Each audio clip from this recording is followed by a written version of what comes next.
جناب ابو طالب علیہ السلام کا ایک جوتا بنو امیہ کے تمام سروں سے افضل ہے۔ لوگ ہم سے کہتے ہیں کہ تم فرقہ واریت پھیلاتے ہو، لیکن اللہ گواہ ہے، دنیا جانتی ہے کہ ہم صرف اصلاح معاشرہ کرتے ہیں۔ تو کوئی ان کاڑوں کو، ان کھٹملوں کو، ان متا کی اولادوں کو بھی سمجھاؤ نا۔ یہ اس بنو امیہ قبیلے پر تان کر رہا ہے، تبرہ کر رہا ہے، اس قبیلے کی گستاخی کر رہا ہے جو 5ویں پشت پر رسول اللہ صلی اللہ علیہ وسلم حضرت علی المرتضی رضی اللہ تعالیٰ عنہ سے جا ملتا ہے۔ سیدنا امیر معاویہ کے خاندان کی گستاخی نہیں کی، بلکہ اس کھٹمل، اس کاڑے نے رسول اللہ صلی اللہ علیہ وسلم کے خاندان پر تبرہ کیا ہے، تان کیا ہے، اور رسول اللہ صلی اللہ علیہ وسلم کے خاندان کی گستاخی کی ہے۔ سیدنا امیر معاویہ کا تعلق قریش کے ایک معزز خاندان بنو امیہ سے تھا، جو مکہ کے اہم اور طاقتور قبائل میں جو شمار ہوتا تھا۔ حضور صلی اللہ علیہ وسلم اور حضرت سیدنا امیر معاویہ کا شجرہ نسب 5ویں پشت پر عبد مناف سے جا ملتا ہے۔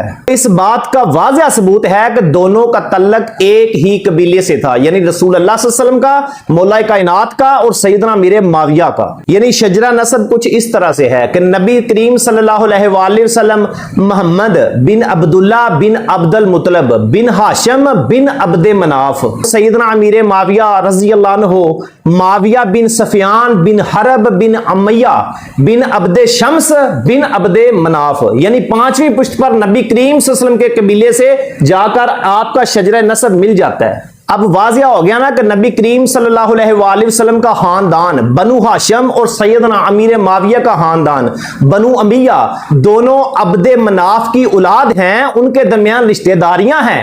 5ویں پشت میں آ کر عبد مناف پر حضرت سیدنا امیر معاویہ کا سلسلہ نسب حضور صلی اللہ علیہ وسلم اور مولا کائنات حضرت علی رضی اللہ عنہ سے مل جاتا ہے۔ حبیبہ کون تھی؟ حضرت سیدنا امیر معاویہ کی بہن تھی اور رسول اللہ صلی اللہ علیہ وسلم کی زوجہ محترمہ تھی، یعنی امہات المومنین تھی۔ اگر کسی کو ڈاؤٹ ہے تو اٹھائیں بہاری اور دیکھیں کتاب المغازی حدیث نمبر 3748۔ اور سیدنا امیر معاویہ کے والد ابو سفیان ہمیشہ اسلام لانے کے بعد رسول اللہ صلی اللہ علیہ وسلم کی رفاقت میں رہے، یہ میں نہیں، یہ سیرت ابن ہشام جلد 4 صفحہ نمبر 134 پہ لکھا ہوا ہے کہ ابو سفیان سیدنا امیر معاویہ کے والد اور مکہ کے وہ معزز جو سردار تھے، وہ فتح مکہ کے بعد اسلام لائے اور نبی صلی اللہ علیہ وسلم کی رفاقت اختیار کی۔ میں بتاتا ہوں تمہیں بنو امیہ کی جو عظمت کیا ہے احادیث کی روشنی میں۔